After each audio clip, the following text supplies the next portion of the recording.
Indigenous Rights Radio, because knowledge is power. Cultural Survival attended a global symposium on cultural sustainability at the University of Leeds in the United Kingdom as per invitation by Dr. Timothy Thurston. We spoke to some of the delegates who attended.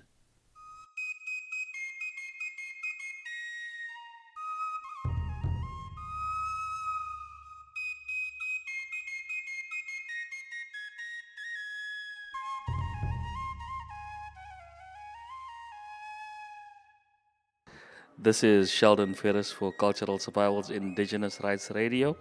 We are attending the Global Symposium on Cultural Sustainability at the Leeds University in the United Kingdom.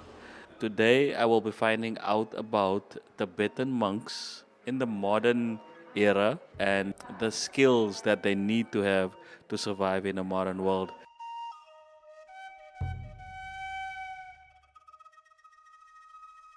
Hello, Shelton. My name is Sona, and I am currently doing postdoctoral project at the University of Oxford. And my research area is tourism development, but I also work on the social media platforms, specifically how these days younger Tibetan generations and how they present their identity or construct their identity online. So currently I'm working on Tibetan nouns, how they construct their identity presentations on social media platforms. Good to meet you and thank you for joining us today.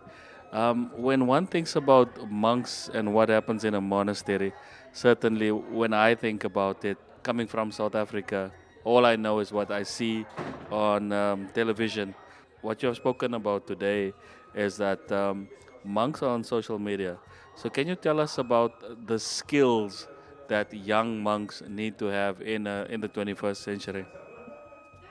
I would say most Tibetan monks who are on the social media currently are younger monks. So most of them use computer and iPhones to present themselves online. And the skills that I observed from online is they're actually very good at editing videos and also Photoshop things. So yeah, in that case, I think younger monks are adapting to modern world more flexibly than the old ones. Yeah, old generations of monks. It's very interesting and exciting to hear that nobody must be left behind. I think the world is moving very, very fast. What other fields of study do monks get involved in that's not necessarily related to media or social media or the internet? Can you comment on some of the other fields of interest that monks are involved in? So, are you asking like monks on social media platforms or in general in the monasteries? In general, so they also learn other subjects like history and math, and also Tibetans live in China, so they also need to learn Chinese language.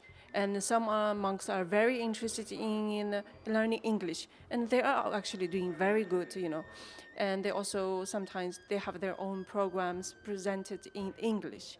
So yeah, so all these sort of things. And then also, as one of our colleagues today, Tserin, mentioned about, that you also need a kind of skills because most of the Tibetan monasteries have their own social media account or internet homepage. So some monks need to deal with this kind of stuff. So you need to have the skills to do the the data, sort of things. Updating the websites and the social media accounts and that sort of thing.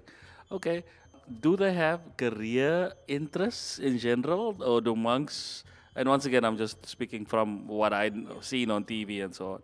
Do they have career interests, like if a monk studies history, for instance, or let's say engineering? Is it something that they can do, or careers that they can pursue once they finish their tenure in the monastery? Yes, that's a very good question because in general, compared to monks, nuns are rarely like voiceless on in general public discourses.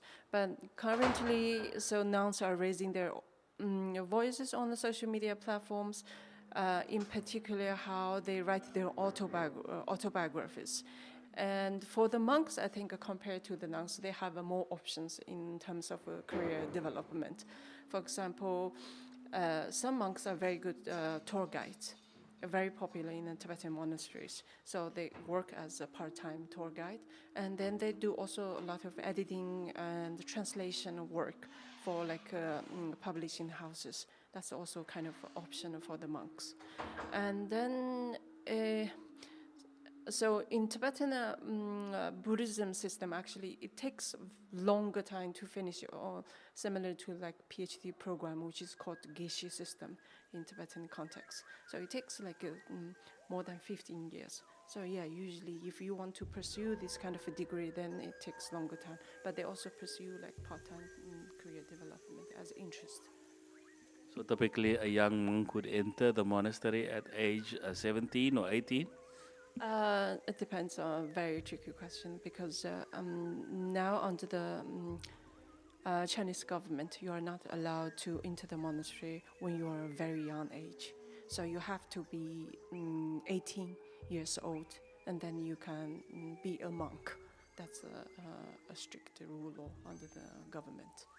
Okay, so then if they add another 15 years onto that, they would leave the monastery at age 20 something or 30 something. Yeah, exactly. So if you enter the monastery or decided to become a monk after 18 years, so then it takes if you want to pursue the degree, it's not necessary for monks, but then it's gonna be 40 years, 45 years. That's true, correct.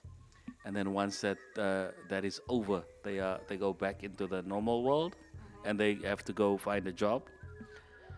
Well, that's a good question. I don't have much to say about this one. I still need to do the research, but from my own experience, if you leave, for example, like my uncle, he left the monastery when he was 48 years old, and he doesn't really necessarily looking for a job, because my family wants him to stay as monks, not to avoid to involve in too much worldly stuffs. Yeah.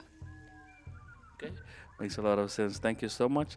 This is Sheldon Ferris for Indigenous Rights Radio, coming to you from the hallways of Leeds University in the United Kingdom. Thank you so much. Thank you so much.